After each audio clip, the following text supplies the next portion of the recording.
নমস্কার বন্ধুরা, আমার আজকের নিবেদন কবি শুভ দাশগুপ্তের একটি কবিতা মানিয়ে নিন। একটু মানিয়ে নিলেই হয়, একটু মেনে নিলেই জীবনটা খামোকা ঝঞ্ঝাট থেকে বাঁচে।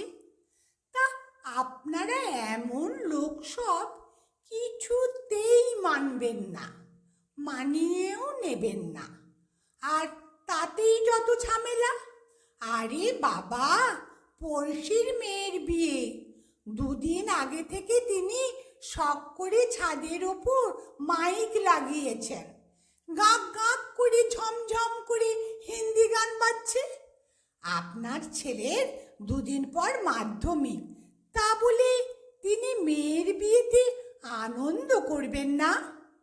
আপনি দেখছেন পাড়ার কাক, চিল, শালিক, চড়ুই সবাই মেনে নিয়েছে, পাড়া ছেড়ে বেড়াতে গেছে অন্য কোথাও। এই এক আপনি মানিয়ে নিতে পারছেন না। কি যে মুশকিল আপনাকে নিয়ে।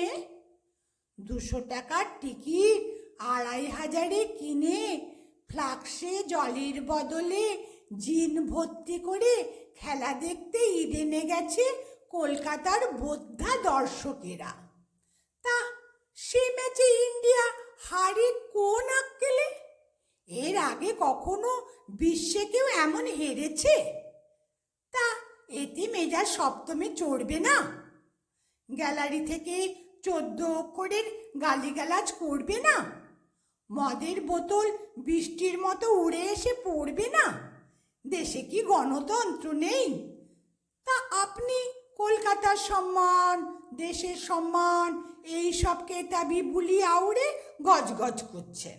মানিয়ে নিতে পারছেন না, মেনে নিতে পারছেন না। আপনাকে নিয়ে সত্যিই মুশকিল।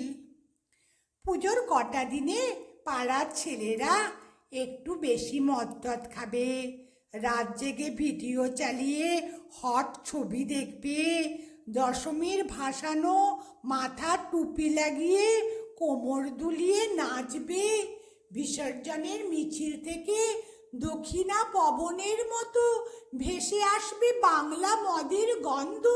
এসব কি নতুন দেখছেন? এতে চটে যাবার কি আছে? আহা, তরুণের দল, তারা কি এই পোড়া দেশে একটু তারুণ্য উপভোগ করতেও পারবে না? এটুকু মানিয়ে নিতে পারেন না? আপনি সত্যিই অচল, সেকেলে, প্রাগৈতিহাসিক। ছেলে বিয়ের পর বুড়ো বাপ মাকে ছেড়ে আলাদা হয়ে যাবে, পাড়ার নেতা এমএলএ হয়ে গাড়ি বাড়ি করবে, খেলোয়াড়রা খেলার চেয়ে স্পন্সরারের লোগোর ব্যাপারে বেশি মনোযোগী হবে, মন্ত্রীরা যাবতীয় সুযোগ সুবিধে ছেলে, শালা, ভাগ্নে, জামাই আর চামচাদের মধ্যে বিতরণ করবে।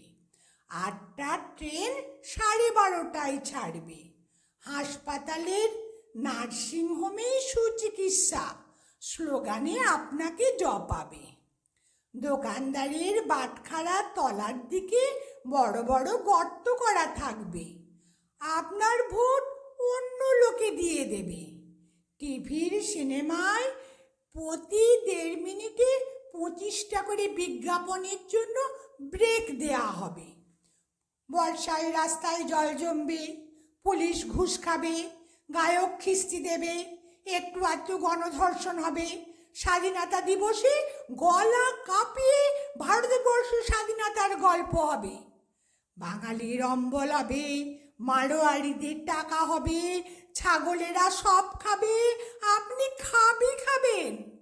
এর মধ্যে কোনটা না মেনে নেবার মতো বলুন তো? এখনো সময় আছে, মেনে নিতে শিখুন, মানিয়ে নিতে শিখুন, নইলে সত্যি বলছি আপনার বরাতে অশেষ দুঃখ।